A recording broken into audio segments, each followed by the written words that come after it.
Hi, Mark here at 911 Rapid Response. Today I'm going to show you an Interceptor SUV that was built for the Upper Allen Fire Department.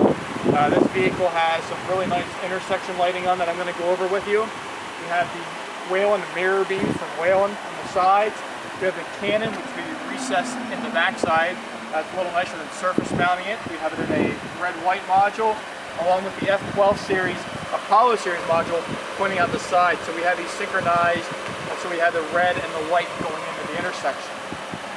We use a lot of the Apollo series lighting from Phoenix, and this is one of them, which is the 400 series stick light here in the front. This has the red white flashing, but it also has the full white flood. When we push the takedown mode, this will go to full white flood. This vehicle has two sirens. What we did is we installed a Show Me power call unit in it, and we also have the Phoenix storm siren in it that can run two tones at the same time. So we can run the power call sound along with your wail, your yelp, and your phaser, so you get that two-tone siren coming out the front, and that's the reason for the two speakers. As we move around to the side, at the top here we have a legacy light bar from Whelen, nice full-size light bar. We can control it, so we can do all kinds of nice functionality with it.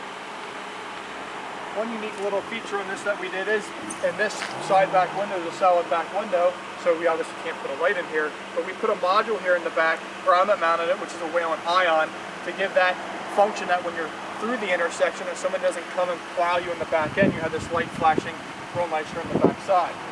In the back of the vehicle, we have red amber Apollos, we have cannons in the back, and with the new 2016 Interceptors, I got to run up front, flip a switch so we can open up the door. Once the door opens, there's a mercury switch inside hooked to a relay system, which turns on Whelen grommet mounted ions here in the back. It then also activates a cargo light area, which we have it on a rocker switch that we can turn off. We can turn it to red, or we can turn it to white, so we can do it either way. Generally, we just let it on white, that way it automatically turns on and off every time you open and close the door. Okay, so what we have is we have a green beacon, as you see, that's on the top of this vehicle for command purposes. And on the Phoenix 4200 on the inside, we have a button that you can push which turns on that green light. Now, usually when you're running command, the roadway is stopped, you have traffic control, you're maybe off the main roadway and even in a parking lot running command.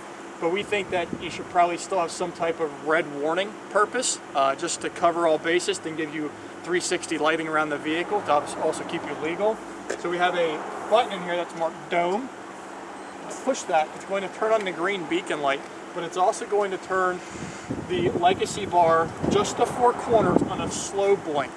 So it's nothing insanely bright that you have the whole bar lit up, but it just gives you that functionality that it forces you, as running command, it forces you to keep red warning light on, running that command. So just a nice little function that we have on this system. So on the inside of the vehicle here, we have a very nice Havis Console, an armrest, which is the larger pad, gets a little higher so you're not leaning so low. It has a set of cup holders, a cigarette plug, keeping the factory plugs also accessible.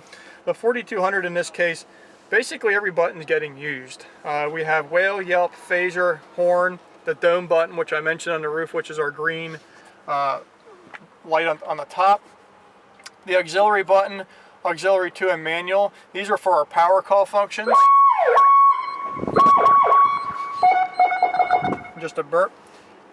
The preemption device, which comes on with slider switch 3. Now in this case it won't come on because we have the vehicle in a park, and we also have the park functionality hooked up with this as well, so it automatically turns off that button. It's just programming that we can do on the inside with it. We have a dim feature, which is for the light bar, work lights, takedowns, alley lights, and then also we have the arrow stick function. Since it's in here, we have it, it gives it to you for the back of the light bar. We understand it's all red, but at least it's still a functionality that we can give at no extra cost.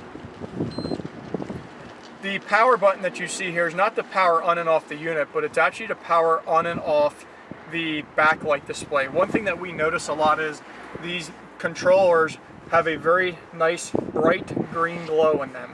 So what tends to happen is driving down the road, this green glow can be pretty bright in your eyes.